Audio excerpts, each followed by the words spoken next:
Assalamualaikum warahmatullahi wabarakatuh. Perkenalkan, nama saya Fabian Nurfitriani dari kelas SI 18C Sistem Informasi di Universitas Nusa Putra Sukabumi. Di sini saya akan mempresentasikan sebuah pengaruh belajar dari rumah terhadap prestasi siswa dengan regresi linier berganda di masa pandemi COVID-19. Pada masa pandemi COVID-19 berlangsung, pemerintah membuat aturan baru, yaitu siswa diharuskan melakukan belajar dari rumah untuk memutus rantai penularan virus tersebut. Pembelajaran secara online pun dilaksanakan agar kegiatan belajar mengajar di sekolah tetap berlangsung. Kendala yang dialami antara lain berpengaruhnya tingkat efektivitas dan minat belajar siswa. Hal tersebut dapat dilihat dari penurunan secara signifikan hasil nilai rapot secara keseluruhan antara sebelum dan saat pandemi COVID-19 berlangsung. Penelitian ini menggunakan metode regresi linier berganda untuk menganalisa dari masing-masing pengaruh variabel bebas terhadap variabel tetap untuk melakukan beberapa uji hipotesis. Dengan menggunakan data primer seperti pernyataan kuesioner dan data sekunder seperti arsip-arsip dari instansi terkait. Untuk pengambilan sampel dari sebuah populasi, yaitu menggunakan teknik sampel random, sampel dengan sampel yang berjumlah 89 sampel. Hasil dari metode penelitian ini terdapat uji hipotesis yang menggunakan uji F bahwa variabel sarana prasarana media perantara, waktu pembelajaran, pemahaman materi, pola diskusi komunikasi, dan lingkungan berpengaruh pada prestasi siswa di masa pandemi COVID-19. Pendahuluan. Pandemi COVID-19 adalah krisis kesehatan yang pertama dan terutama di dunia. Banyak negara memutuskan untuk menutup sekolah, perguruan tinggi, dan universitas. Penyebaran virus corona ini pada awalnya sangat berdampak pada dunia ekonomi yang mulai lesu, tetapi kini dampaknya dirasakan juga oleh dunia pendidikan, khususnya di Indonesia.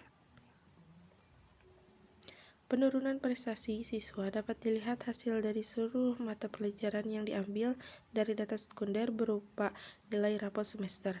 Semua mata pelajaran dijumlah lalu di rata-rata per siswa di tiap kelas. Dengan melihat rata-rata nilai rapot dari para siswa kelas 11 di sebuah SMA, dilakukan perbandingan nilai antara sebelum dan sesudah belajar dari rumah diberlakukan. Bisa dilihat pada grafik diagram batang rata-rata nilai rapot sebelum dan sesudah belajar dari rumah. Metode penelitian, alat dan bahan, yaitu untuk alat, penggunaan alat dalam penelitian yaitu dengan mengadakan observasi ke tempat penelitian dan kuesioner yang disebar kepada setiap responden.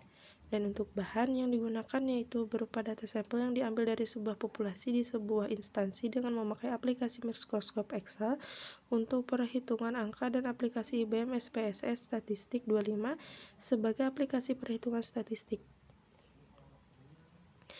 Lokasi dan waktu penelitian. Lokasi penelitian bertempat pada SMA Pesantren Terpadu Al-Bayan di Kabupaten Sukabumi dengan waktu penelitian 2 bulan yang dimulai dari September hingga November 2020. Pengukuran variabel. Pembagian kuesioner secara random kepada responden.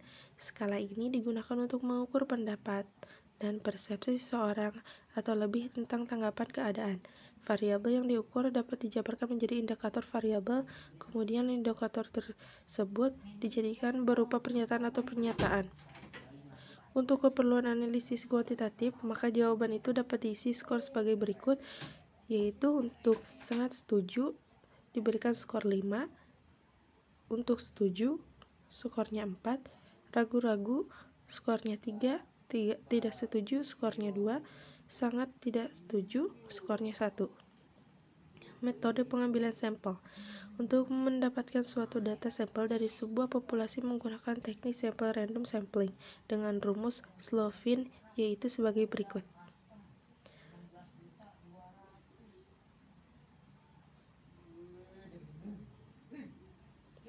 Metode analisis data. Metode penelitian dipakai yaitu dengan analisis metode regresi linier berganda. Metode dipakai karena dapat mengetahui seberapa besar pengaruh dua atau lebih variabel bebas terhadap variabel tetap secara bersama-sama dengan rumus sebagai berikut.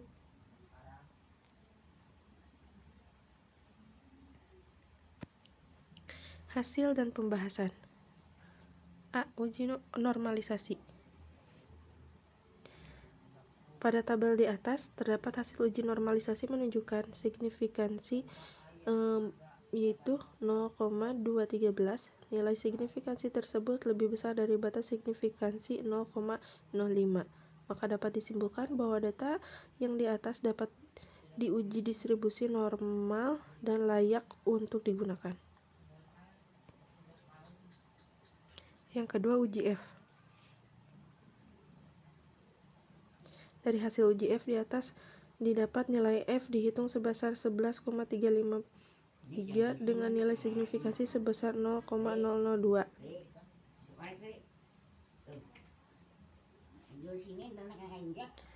C. Uji T. Merupakan uji parsial.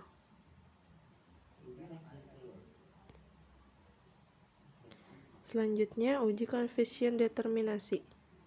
Dapat dikatakan bahwa pengaruh secara simultan atau dependent variabel X terdapat Y sebesar 47,8% dan pengaruh secara parsial variabel X1, X2, X3, X4, X5, dan X6 terhadap Y sebesar 36,5%.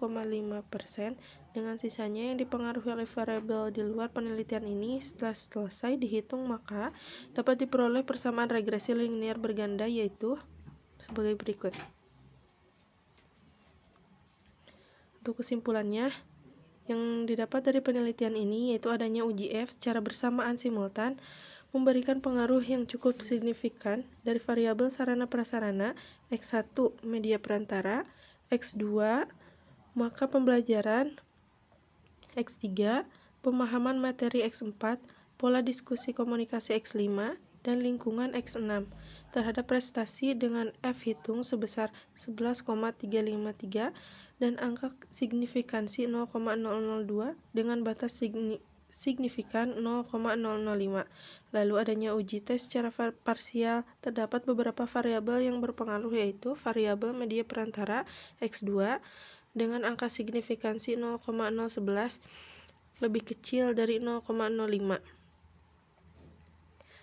Dari keterangan di atas maka dapat dipresentasikan bahwa tingkat berpengaruh pengujian secara simultan variabel X terhadap variabel Y sebesar 47,8% dan pengujian secara parsial variabel X1, X2, X3, X4, X5, dan X6 terhadap variabel Y sebesar 36,5%. Sekian presentasi dari saya. Wassalamualaikum warahmatullahi wabarakatuh.